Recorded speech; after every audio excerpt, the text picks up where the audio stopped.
राजू जी, आपका tax public TV में स्वागत है। धन्यवाद जी। आप हमीद जी। तो डबल सबसे पहले क्या रहेगा, मतलब फ्लैट में विकास का मुद्दा? जिम्मेवारी को बखूबी निभाने की प्रयास करेंगे, क्योंकि जो जिम्मेवारी मुझे मिली है ये अथक मेहनत और परिश्रम जनता के सहयोग से मिली है। और इसमें मेरे शशि बाला कौशिक के ऊपर माननीय मुख्यमंत्री मनोहर लाल जी और हमारे लोकसभा से सांसद नायब सिंह जी और विशेषकर मैडम कमलेश ढांडा जी को का योगदान रहा है। तो मेरा भी एक फ़र्ज़ और दायित्व बनता है कि उनके विश्वास को कायम रखूं और भारतीय जनता पार्टी का जो परचम है बनाए रखूं और लहराता रहे। आपने बोला मुख्यमंत्री का आशीर्वाद है। 13 अगस्त 2018 चुनाव हुआ था, पहला चुनाव। 13 मई तो आम चुनाव हुए थे और 18 अगस्त तो मतलब चेयरमैन बन गया। उससे ऊपर भी मुख्यमंत्री रहा था, वो कहाँ चला गया पीछे? उस दौरान चुनाव की प्रक्रिया होती है।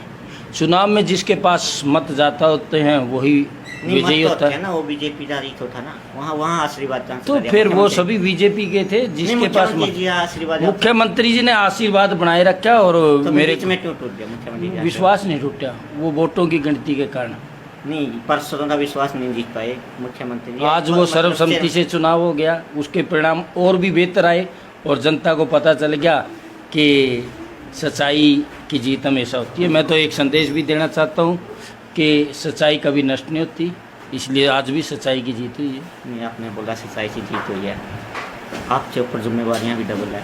आप अभी आपने बोला मैडम कमलेश ढांडा और मुख्यमंत्री के आशीर्वाद से विकास कार्य दोनों करेंगे। तब आप विपक्ष में थे, बीजेपी के समर्थी थे। रजनी राणा पार्षद बनी, वो भी तो मुख्यमंत्री के मतलब आशीर्वाद से ही बनी थी। आप भी चंडीगढ़ जाते आशीर्वाद लेते आते हैं, वो भी लेते आते हैं, मतलब फलचदा नजर आया। परिणाम जनता के सामने है, चेहरा जीत्या और मुखौटा हारा, और ये सच्चाई सबके सामने है। ये तो अब आपको पूछने की और मेरे को बताने की आवश्यकता ही नहीं है। शहर में सीवरेज व्यवस्था ठप पड़ी हुई है। सीवरेज व्यवस्था के लिए माननीय हमारी जो मंत्री है मैडम कमलेश ढांडा जी, उसके सामने हमने ये बात रखी थी। उन्होंने तुरंत संज्ञान लिया और एससी साहब को फ़ोन किया, पब्लिक हेल्थ के हैं, तो लगभग 3-4 दिन से कलायत के अंदर मशीन के द्वारा सीवरेज की सफाई की है उसको, और काफ़ी दुरुस्त हुई है। पानी की निकासी काफ़ी हद तक हो चुकी है। चारों तरफ नगर पालिका द्वारा नाले बनाए गए हैं जिसके अंदर पानी जाता है, लेकिन लास्ट में एक चीज़ छोड़ दी जाती है, लेकिन पानी जाए कहाँ? मतलब उसका निकास तो नहीं है ना पानी का। उसके लिए एक रोड मैप तैयार करके प्लान तैयार कर लिया गया है। जो हमारी एसटीपी है उसको अमीन ड्रेन से जोड़ा जाएगा ताकि भविष्य के अंदर पानी निकासी की कोई दिक्कत ना हो और ये सदा से इसके लिए निजात मिल सके। ये पानी निकासी पे मैडम कमलेश ढांडा जी ने माननीय मुख्यमंत्री जी से, डिपार्टमेंट से स्वीकृति प्रदान करके इस पे बहुत अच्छी तरीके से काम शुरू है।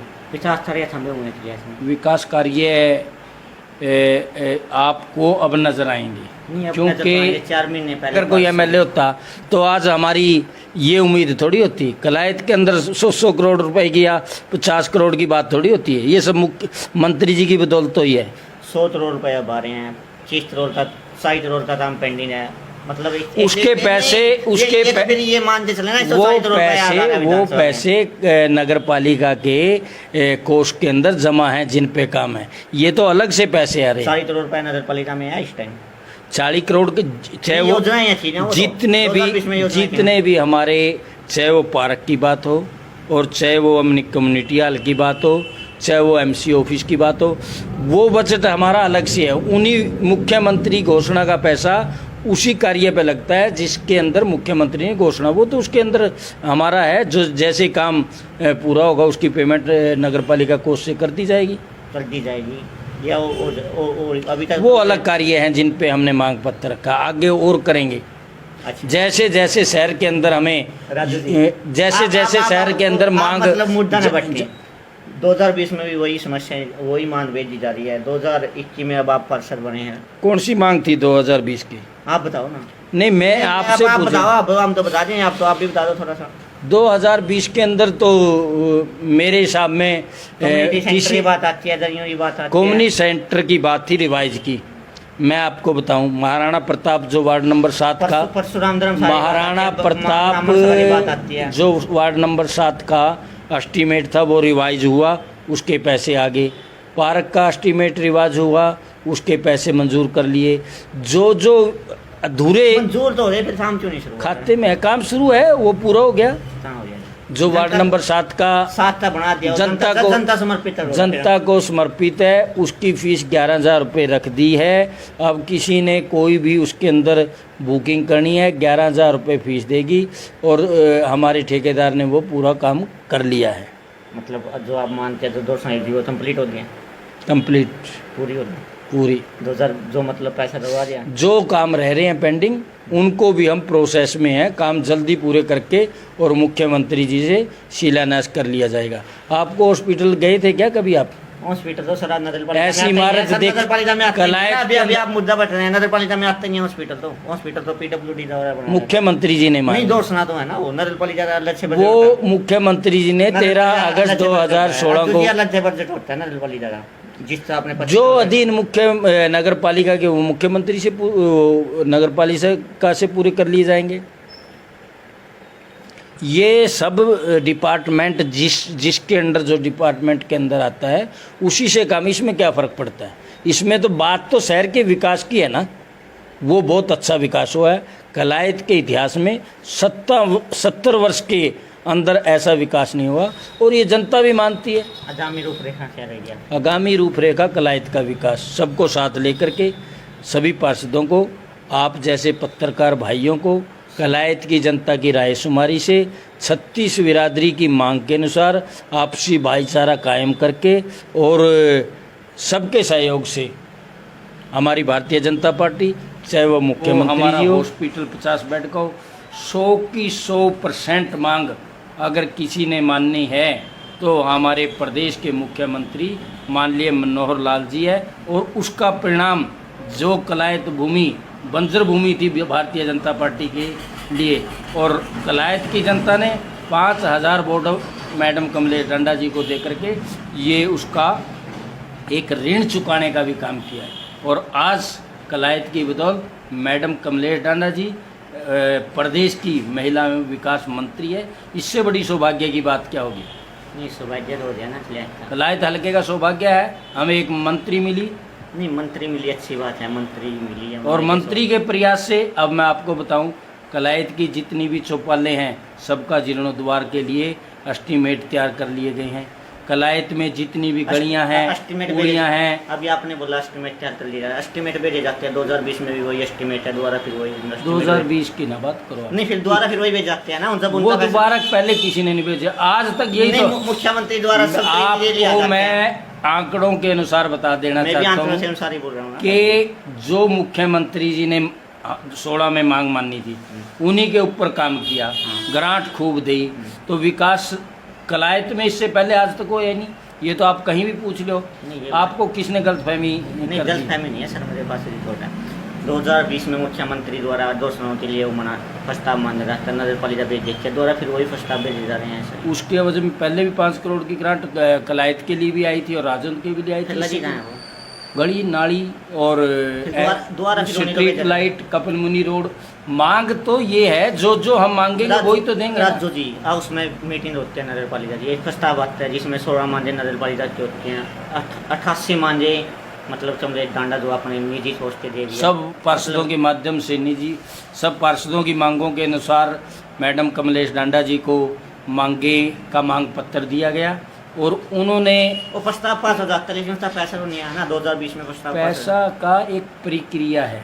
पैसे के लिए सबसे पहले मुख्यमंत्री जी ने 21 मांगे भेजी तो उनको स्वीकृति दे दी, पैसा तो नहीं आया ना। पैसा रूटीन है, जो प्रोसेस है, कितना टाइम बहुत नजदीक है पैसा। अब वो पिछला पैसा नहीं आया, 100 करोड़ रुपए आगामी बोल रहे हैं दे रहे हैं मुख्यमंत्री, तो उसके लिए जो प्रक्रिया है वो तो पूरी करनी पड़ेगी। सबसे पहले हमने रेजुलेशन डाले, उसके बाद एस्टीमेट बनवाए, सभी अधिकारियों के साइन हुए, उसके बाद डीएमसी कैथल को भेजे गए, फिर उसके बाद डायरेक्टर साहब को भेजे गए, फिर वो मुख्यमंत्री जी के पास होंगे। ये भारतीय जनता पार्टी पारदर्शिता के अनुसार काम करती है। जो भी आज चाहे वो टेंडर हो ऑनलाइन लगाए जाते हैं। ये पुराना हिसाब ना लगाओ आप। बीजेपी पारदर्शी ऐसा काम करती है, फिर भी सिपाही घोटाला हो जाता है। अधिकारी सिपाही घोटाले की जांच चल रही है। कहाँ चल रही है? सिपाही विधायक घोटाला चुप हो जाता है, मुख्य संसदीय सचिव चुप हो जाते हैं। नहीं, उसकी जांच दे दी है। किस तो दे दिया जांच, नजर तो नहीं आ रहा ना। वो आपको नजर आएगा उसके परिणाम। अधिकारियों तो पता नहीं होता। दोषी अगर कोई हो या मुख्यमंत्री जी हमारे ईमानदार हैं, इसके अंदर कोई दो राय नहीं है। मैडम कमलेश डांडा जी ईमानदारी से काम कर रही हैं, बहुत नेक और सहज स्वभाव है। साझे प्रयास से कलायत का विकास किया जाए। जो मतलब काम पेंडिंग है वो कितने दिन में शुरू होनी थी, उम्मीद लायक की जनता आपसे? टेंडर 2-3 टेंडर लगे हुए हैं, अगले हफ्ते 5-7-10 के टेंडर और लग जाएंगे, 5 करोड़ रुपए आवेंगे और लग जाएंगे। उसके बाद जो बाई नेम बेचे हुए हैं वो भी लग जाएंगे। ये जो रफ्तार है इसको बढ़ाएंगे, घटने नहीं दिया जाएगा। जो कपिल मुनि के सामने दली है अभी उसकी बात चलेगी, उसको द्वारा टेंडर तब लगाया जा रहा है। कपिल मुनि महिला कॉलेज के सामने उसका टेंडर लग रहा है। थोड़ी सी टेक्निकल प्रॉब्लम है, कुछ बारिश की वजह से काम रुक रहा है। इसको बहुत 4 महीने हो गए सर, उसको काम तो बंद हुआ है। टेक्निकल प्रॉब्लम 4 महीने, इस हिसाब से मतलब नियम अनुसार कोई भी कार्य नियम अनुसार किया जाए। जल्दबाजी में, आनन फानन में और नियमों को ताक पे रख के कोई भी मतलब करे, तो पहले काम हो रहा था वो नियम के अनुसार नहीं हो रहा था। उसमें ईमानदार है तो सारी सरकार ईमानदारी से चलती है। 15 करोड़ का घोटाला हो जाता है, इससे बड़ा घोटाला नहीं हुआ एक्टर में आता था। ये सब जांच का विषय है और इसकी गहनता से जांच की जा रही है। अगर कोई दोषी हुआ तो मुख्यमंत्री जी की साफ छवि है, वो किसी को इसमें बख्शने वाले नहीं। तो हम क्या मान लेते हैं में जो मुख्यमंत्री योजना ही है उन पर सब काम शुरू होने वाला है? उनका काम हमने टेंडर लगाए हुए हैं अभी, और 1-2 दिन में और गलियों के टेंडर लगाए। ये जो विकास की रफ्तार है अब ये घटेगी नहीं, ये निरंतर बढ़ने वाली है। इसके परिणाम आपके सामने होंगे। जो हमारा कार्यकाल है वो हमने 2016 में भी कलायत के अंदर विकास काफ़ी किया था और अब उससे भी ज़्यादा होगा। 2016 में विकास हुआ, फिर आप पार्टी के निराश क्यों थे? विपक्ष में क्यों थे आप? चेयरमैन के साथ विपक्ष नहीं, चेयरमैन के साथ सर, जब पार्टी आपकी थी, चेयरमैन भी आपकी पार्टी का था ना। पार्टी की आपको सच्चाई का नहीं पता। पार्टी के अंदर बूथ लेवल का जो कार्य करता है उसका भी मान सम्मान है, और मेरे को उसी का तो परिणाम मिला है। मैं सबसे पहले मैं आपको बताना चाहूँगा कि श्रीमती शशि बाला कौशिक, जो उसका वार्ड नंबर 9 है, कलायत के 13 वार्डों में सबसे ज़्यादा वोटों से जीती थी। उसके बाद हमारे सामने आया लोकसभा का चुनाव। कलायत के 109 बूथों में शशि बाला कौशिक का बूथ सबसे ज़्यादा भारतीय जनता पार्टी को वोट मिली थी। उसके बाद आया विधानसभा का चुनाव, उसके अंदर मैडम कमलेश डांडा जी को बूथ नंबर 28 के अंदर जो 109 बूथ हैं उसमें भी भारी मतों से रिकॉर्ड तोड़ वोटों से जीती। तो ये दिखावे की बात ना करो आप जहाँ भी भारतीय जनता पार्टी हमारी ड्यूटी लगाती है वहीं हम काम करते हैं। आपको